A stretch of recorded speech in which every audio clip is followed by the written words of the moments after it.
Olá, pessoas, tudo bem? Tranquilos? Vamos hoje para a nossa quarta aula. Se você não assistiu as outras três, volta tudo lá, assista. Meu nome é Heraldo Moraes, eu sou cardiologista, ritmologista, estou aqui para falar para vocês sobre o método RACast, seguindo a sequência dessa semana de eletronormal, tá bom? Você nunca ouviu falar de método RACast? É um método que eu criei, é mnemônico para você fazer em 5 passos uma leitura rápida do eletro e interpretar as principais alterações, para não deixar passar nada batido, tá bom? Então começa com R, depois o A, depois o Q, depois o E, depois o ST. Nós vamos falar de cada uma delas agora, tá certo? Então, primeira delas, pessoal, se eu estiver falando muito rápido, tiver com os conceitos muito rápidos, eu peço para que vocês pausem o vídeo em cada letra, né, em cada imagem que a gente for mostrar daqui para frente, e vocês façam as suas anotações, tirem suas conclusões. Mas o R, então, de ritmo, pessoal, é simplesmente o fato de que, olhando para o eletro, você precisa saber se esse paciente está em ritmo sinusal. Porque se ele estiver em ritmo sinusal, 80% dos eletros são ritmo sinusal, pessoal. Então, quer dizer, se você sabe que é ritmo sinusal, você já matou ali 80% dos ritmos, né? O que não for sinusal, for atrial, for fibrilação, for qualquer outro problema, qualquer arritmia, aí é outra conversa. Mas olhou para o eletro, detectou ritmo sinusal, você já está na frente de muita gente. E como que a gente faz isso sem decorar? É simples, pessoal. Na aula 3, né, na última aula, a gente falou o eixo elétrico da onda P, tanto da P quanto do QRS quanto do T, aponta sempre para o primeiro quadrante, ou seja, sempre da direita para a esquerda e sempre de cima para baixo. Então, nessa imagem aqui, pessoal, deixa eu colocar meu cursor para vocês entenderem melhor.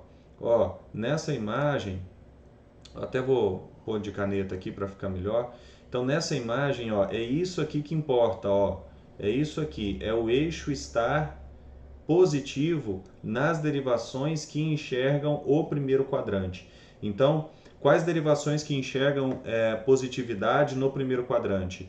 D1 está aqui em cima, D2 e AVF. Então é simples, se você olhar para duas derivações e a onda P nessas derivações for positiva, acabou a conversa, é ritmo sinusal e ponto. Quais são essas derivações? D1 e AVF. Então, tá positivo em D1, tá positivo em AVF, o eixo só pode estar entre 0 e mais 90. E o mais comum é que ele esteja entre 0 e mais 75.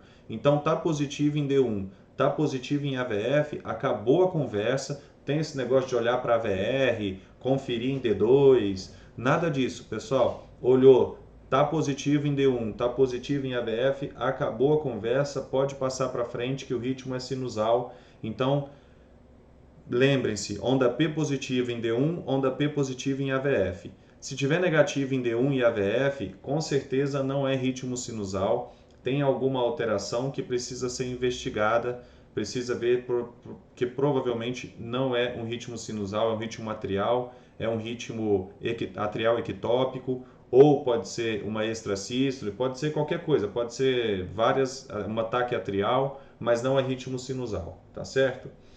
Então vamos lá. O segundo é o A. Então, R de ritmo, A de AV. Condução AV. Que condução AV no eletro é vista pelo intervalo PR, que vai do início da onda P até o fim até o início do QRS. Então, do início da P até o início do QRS é o intervalo que a gente chama de intervalo PR. Deixa eu jogar meu vídeo para cá para vocês entenderem esse slide que eu coloquei para vocês aqui. Então, pessoal, vejam, dentro do intervalo PR nós temos várias coisas, nós temos vários diagnósticos e várias coisas acontecendo no sistema de condução principalmente. Lembrem das outras aulas que eu falei para vocês que o sistema de condução são células especializadas e geralmente o sistema de condução ele não gera impulso. Então, nesse período do intervalo PR, ele é um período isoelétrico, porque o que gera impulso e o que gera as ondas elétricas justamente são as células musculares, são aquelas que receberam a informação do sistema de condução, certo? Então, o que acontece? Você teve a despolarização atrial aqui, deixa eu colocar aqui minha canetinha. Então, a onda P representa a despolarização atrial, ok?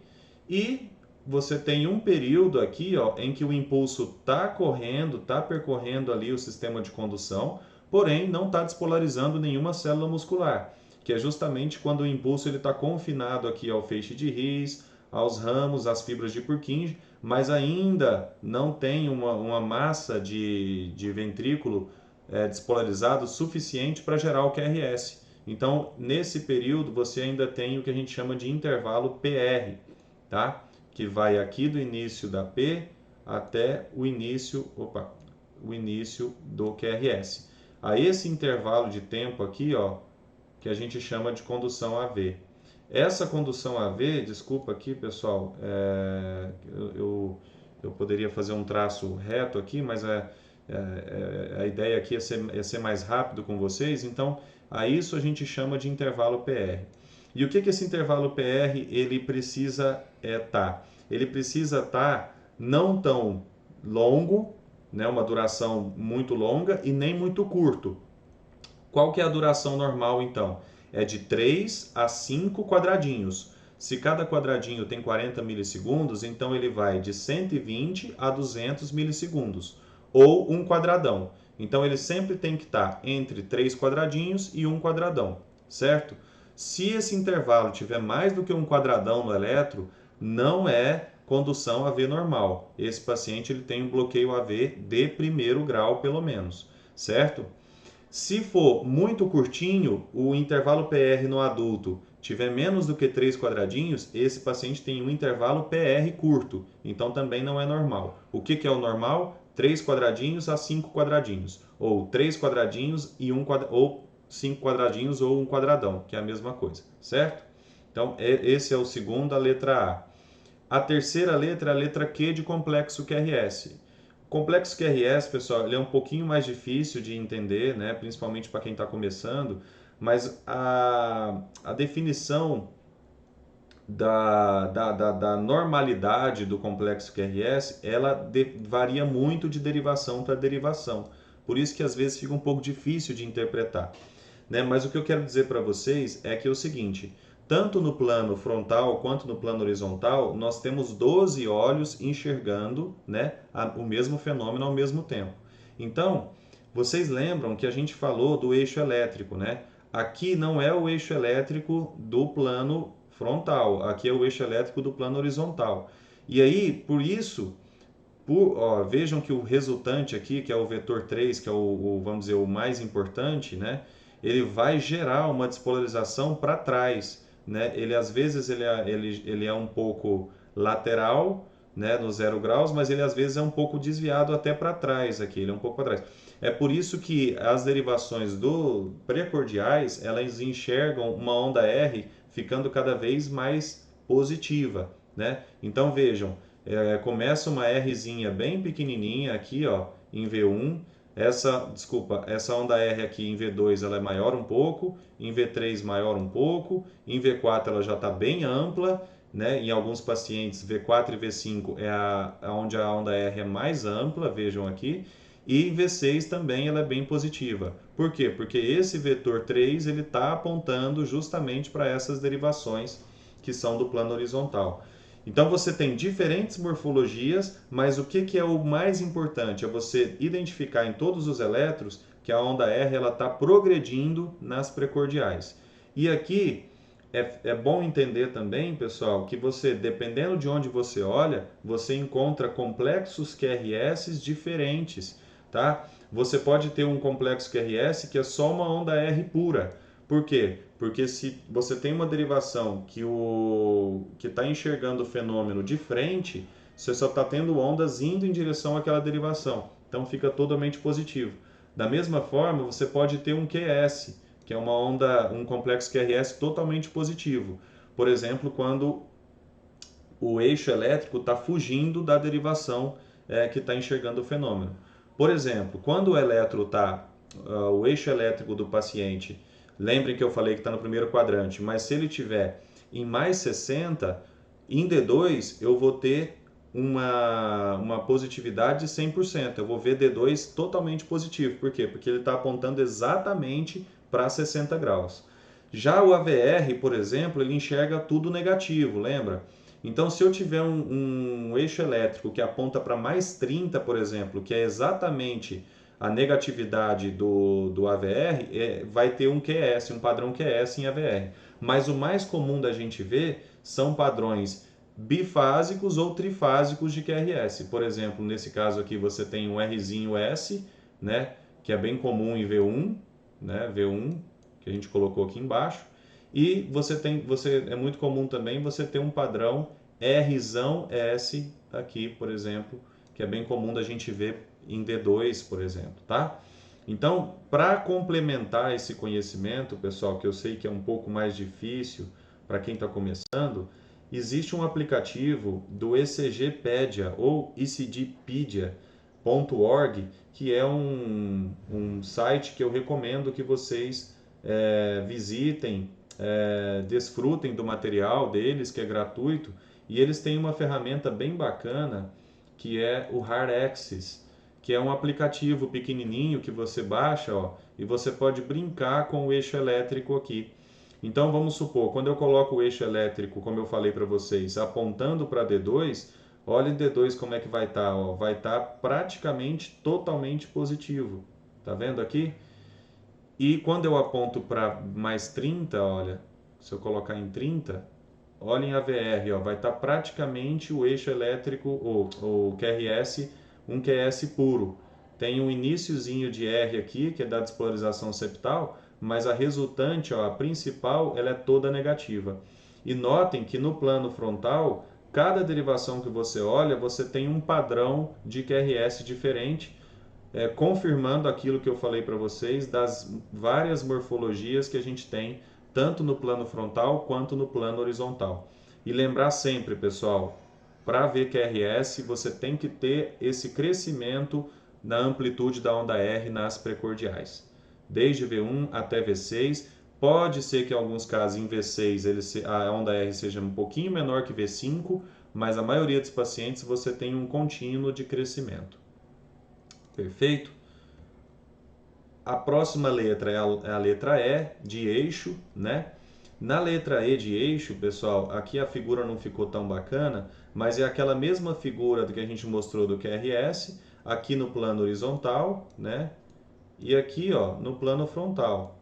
Então, essa história do eixo é muito treino. Vocês têm que treinar para vocês terem uma visão espacial do que está acontecendo, como eu mostrei na aula passada. Mais importante, já que você talvez tenha dificuldade dessa visão espacial, é saber isso aqui, ó. O eixo elétrico é sempre normal, o eixo elétrico do ventrículo, né, o QRS, ele sempre vai estar em condições normais entre menos 30 e mais 90, tá? E como que eu consigo identificar isso no eletro, já que o eletro não vem com essa rosinha aqui, com essa graduação? Bom, para dizer, da mesma forma da onda P, que você tem que ter positivo em D1 e positivo em AVF, se tiver positivo em D1 e positivo em AVF, você já tem certeza que o eixo está aqui no primeiro quadrante, não precisa preocupar. Mas vamos supor que você tenha positivo em D1 e negativo em AVF, mostrando que esse eixo está um pouquinho para cima, já desviado para negatividade. Aí fica simples, pessoal. Para saber se é sinusal, é só olhar para D2, porque D2, o limite de D2 é aqui em menos 30. Então, se D2 for positivo, beleza, o eixo elétrico está normal. Se D2 for negativo, é porque o eixo elétrico está desviado para mais do que menos 30. E isso corresponde a um desvio de eixo que a gente não considera mais um desvio normal, tá certo? Então, o que é o normal? O método Rakesh, ele quer saber o normal. Então, o normal é estar positivo o QRS em D1 e em AVF. Se tiver positivo em D1 e negativo em AVF, olhe para D2. Se D2 estiver positivo, pronto, você está com o eixo elétrico normal. E se a VF tiver, se D1 tiver negativo, com certeza também não é normal, esse eixo deve estar desviado para a direita. Tá certo, pessoal? É isso, tá? Da letra E. E por último, a gente tem a letra ST, né? O conjunto de letras ST, que corresponde à repolarização ventricular, onde a gente precisa olhar no segmento ST e o intervalo QT, que são as duas coisas mais importantes. Em relação ao segmento ST, é sempre muito importante que a gente passe uma linha, que a gente trace uma linha reta na linha de base do eletro. Aqui tá fácil, né, pessoal? Porque a gente não ia colocar nada muito difícil aqui para vocês, né? Mas, vejam, deixa eu soltar a tela aqui. Isso, então aqui vocês viram a colocação aqui da linha de base, né? Então é sempre obedecer o intervalo TP para utilizar como linha de base ou o intervalo PR, o segmento PR, desculpa, segmento TP ou segmento PR, que são as duas linhas de referência que a gente tem para saber do segmento ST. Se tiver fora dessa linha de base, é porque nós estamos diante de um infra ou de um supra de ST, né? E como fazer isso? Como ter certeza, né, de que a gente está diante de um infra ou de um supra? Você traça a linha, né? E aí os alunos me perguntam, mas em qual derivação? Aí depende, pessoal, porque cada derivação representa uma parede. Então, vocês têm uma tabela que correlaciona a parede com a alteração. Então, se você tiver um infra, por exemplo, em D2, D3 em AVF, você está tendo um infra na parede inferior. É aquela figura da aula passada. Se você tem um supra, por exemplo, em V1, V2 e V3, você está tendo um supra na parede anterior anteroseptal, certo? Então, é sempre importante olhar em todas as derivações e colocar no laudo se tem infra ou se tem supra e em qual derivação, e quantificar esse infra e esse supra. Para o Raquest, o que interessa é não ter infra e não ter supra. Então, olhem todos, se não tiver infra e não tiver supra, ótimo, está feita a sua análise do segmento ST. E por último, o intervalo QT, né, pessoal? A gente nunca pode esquecer do intervalo QT. Por quê? Porque o intervalo QT, ele representa, né, a despolarização e a repolarização ventricular. Ou seja, toda a nossa sístole está aqui dentro do intervalo QT, e ele é importante porque se ele tiver aumentado, ele traz para nós informações de que essa repolarização ela está alterada, tá? Então, como é que a gente faz a medida? A gente pega desde o início do QT, ou do QRS, até o final da onda T. Se tiver onda U, você separa a onda U, você vai medir só até o final da T. Se a onda U tiver emendada com a T, mas você conseguir identificar aonde está a divisão, você vai fazer o cálculo desse jeito que está aqui representado. E se a onda U estiver dentro da onda T, que pode acontecer, aí você vai calcular os dois juntos e vai chamar isso de intervalo QTU, tá certo? Qual que é o mais importante disso, pessoal? Você vai medir em qualquer derivação que você consiga enxergar melhor, geralmente a gente faz em D2 longo essa medida, e coloca numa calculadora, pode ser no aplicativo, no smartphone, no site, em qualquer lugar, que vai calcular para vocês o QT corrigido, porque esse QT ele tem que ser corrigido pela frequência, porque ele tem muita alteração relacionada à frequência cardíaca. Então você vai jogar na fórmula, fazer o cálculo do QT, e aí esse QT corrigido ele tem que ser até 470. Acima de 470, você tem que isso te chama muita atenção, você tem que ver o que pode estar acontecendo, porque esse paciente com QT aumentado aumenta o risco também dele ter uma arritmia grave, que é uma arritmia ventricular, que a gente chama de torsades, que pode até levar esse paciente até uma morte súbita, tá bom? Então o valor que a gente utiliza, isso varia muito de livro para livro, mas é 470 que a gente utiliza como ponto de corte, tá bom? Então era isso, pessoal. Com isso eu consegui mostrar para vocês uma regra mnemônica que é super simples, né? Que são apenas 5 passos: R de ritmo, A de condução AV, ou seja, intervalo PR, Q de QRS, E de eixo elétrico, ST de repolarização, intervalo QT. Com isso, você não esquecer de olhar nenhum desses itens, desses 5 passos, você consegue interpretar o eletro. Se ele estiver normal, você já matou a charada e não precisa de tanta dificuldade nisso. Se vier uma alteração, por isso que eu sempre insisto em treinamento, quanto mais treinado o seu olho, mais você enxerga as alterações. E mesmo que você não saiba aquela alteração, você já sabe que está alterado. Isso já é um grande passo. E aí você vai poder fazer o Raquest e falar, puxa, No Q, eu achei que o QRS está alterado. Ou então no ST, eu achei que tem um infra, tem um supra. E vai correr atrás para discutir esse eletro e chegar na conclusão de qual alteração que é aquela. Perfeito, pessoal? Um grande abraço a todos. Então, até amanhã a gente vai ficar aplicando o Hackcast amanhã em vários exemplos de eletro lá no eCardio, que é a nossa plataforma de treino. Aguardo vocês lá. Um grande abraço, pessoal. Tudo de bom.